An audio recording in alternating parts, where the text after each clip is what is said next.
Nos universités, nos méthodes de travail, nos croyances et dogmes divers sont confrontés à ces nouveaux enjeux et ces nouvelles réalités. Quelles sont, de votre point de vue, les priorités d'action indispensables au niveau des universités, des communautés d'universités et d'établissements d'enseignement supérieur, des collectivités et pouvoirs publics, pour nous adapter à cette évolution sociétale?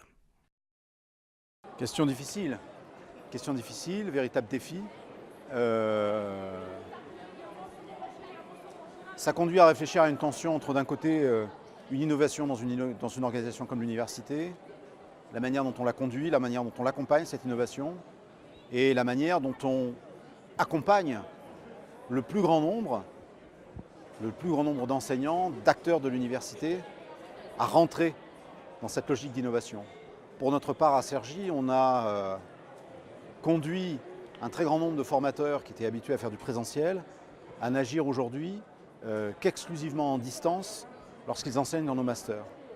Cette conduite-là se fait en deux temps. Et je prends cet exemple parce qu'on peut le répercuter par ailleurs. Il convient d'institutionnaliser quand on a une innovation technique liée au numérique pour porter à l'extérieur, pour diffuser le plus largement possible les formations. Il faut adapter l'organisation, il faut que l'organisation s'adapte. Il faut faire sauter un certain nombre de verrous. Ça ne saute pas comme ça. Il faut tenir la vie de tout le monde et il faut le faire de manière intelligente. La sociologie de l'innovation nous renseigne beaucoup sur les manières de procéder pour aboutir à cela. Et puis la deuxième chose est liée à l'accompagnement des acteurs. Et pour ma part, je crois très fortement à cette idée d'accompagnement. On n'impose pas une innovation, on n'impose pas comme ça de but en blanc une rupture dans les pratiques. On peut poser un principe, mais il faut toujours documenter le principe. Il faut toujours l'enrichir.